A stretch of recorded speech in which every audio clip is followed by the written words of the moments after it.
Hello, friends, and welcome. I haven't seen you in a long time again, but I hope that today's lesson is going to be super fun for you. We are going to learn, instead of Canadian symbols that we've been looking at, now we're going to focus on Manitoba. So unfortunately I don't have the book at home with me, but if we were in class, then I would read you G is for Golden Boy by Larry Verstraete. And that's a great book. We have read that in class before, maybe back in October it would be now. And it showed you on every page, remember it went through the alphabet and it gave us a Manitoba symbol for every letter of the alphabet. So when we were reading it, some of the questions I might ask you is, do you know, after reading that, what Manitoba's provincial animal was? Would you remember that? Well, in there, it showed us that it was the great gray owl. Now, in Manitoba, we also have another animal. It's not the provincial animal, but remember I said symbols, there can sometimes be cultural symbols and also national symbols when we were talking about Canada.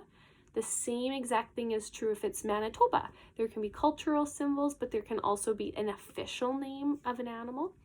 So I don't know if you guys have seen our Manitoba flag. We have one in the class, but on there is a bison.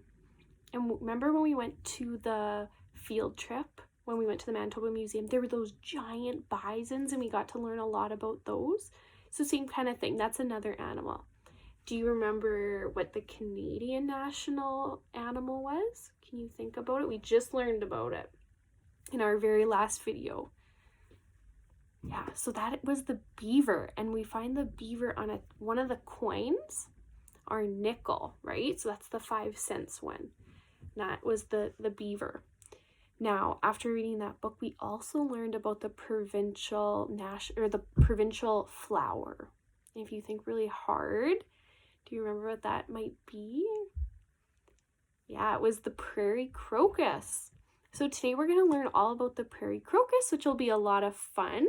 I actually had to research a lot to come up with that because I wanted to pick a cool symbol, and it's springtime now, which is very exciting, and that's when these actually pop up. So has anyone seen a prairie crocus before? I'll show you what they look like here, okay? There you go. So they're purple, and then they have a little bit of yellow in the middle of them, and they typically have 5 to 7 petals. So you can see the yellow and then the purple all around it, and it's pretty low to the ground there. And that, I don't know if you know this, but it's the very first flower to bloom in Manitoba. So as soon as you know spring is coming, you'll see them popping out. And a lot of times you can see them above the snow. They're not all quite, like if the snow's not melted yet, you can still see them a little bit.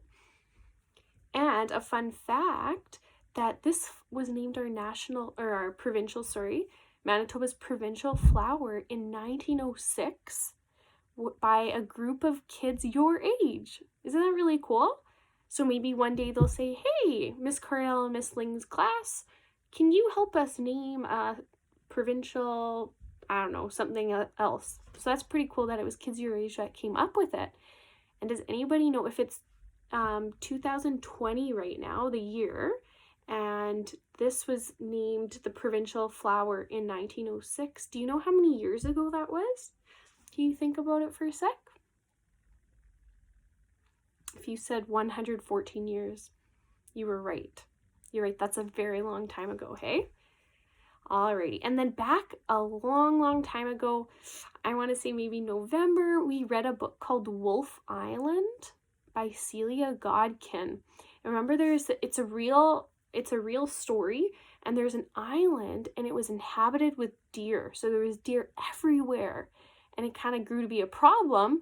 So some wolves got dropped off on the island, and remember, they almost ate the whole population. It was super sad. Remember we said about how habitats can change sometimes like that? Well, unfortunately, the same thing is happening with our prairie crocus. A lot of them, it just used to be all over Manitoba, and now it's kind of hard to find sometimes. They like really sandy areas. And can you if you think about it, there was things that were introduced into Manitoba to destroy them and their homes. And that was farms, that was buildings, towns, and roads, because they had to lay the concrete over top of their homes, unfortunately, so that they couldn't survive anymore. So can we just think really fast? Can you think of any good ideas to help this community of flowers out for the future? Can you think of any? I thought of a couple, and I thought of, first, if you do see these purple flowers, just don't pick them. Sometimes it's nice to bring home a bouquet of flowers to put on your kitchen table, but let's just look with our eyes, okay? Let's not pick them. And if you go sometimes to a farmer's market, you can buy like a package of seeds, you know? So maybe if you find prairie crocus seeds, you can say, Mom, Dad, can you buy them for me? And you can plant them. Maybe your backyard is kind of sandy. You know how the ground is not quite dirt, but it's a little bit sandy. If you find a place like that, plant them there so that they can help survive, and we can put them all over Manitoba again when springtime happens.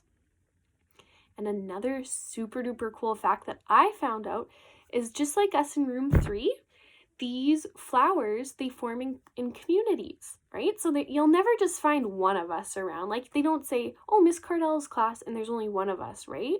In our class, we have 16, which is pretty crazy. So they need each other to survive and to grow and to learn together. And also what's super cool is just see how I have hair, all of you have hair, and if you really look on your arms and your legs, sometimes you'll see hair that's all over your body. Even if you can't see it, it is there, because that's what a mammal is. We have hair all over our bodies. And these flowers are the exact same. They have tiny, tiny white hairs to keep them super duper warm, because springtime, we know there's still snow out sometimes, right? Like if you look outside, there's still a little bit of snow and it goes below 0 degrees, right?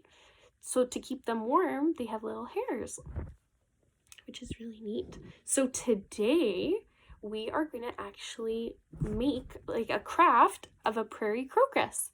And it's a symbol of Manitoba, like we're talking about. So today we're going to make a symbol about us.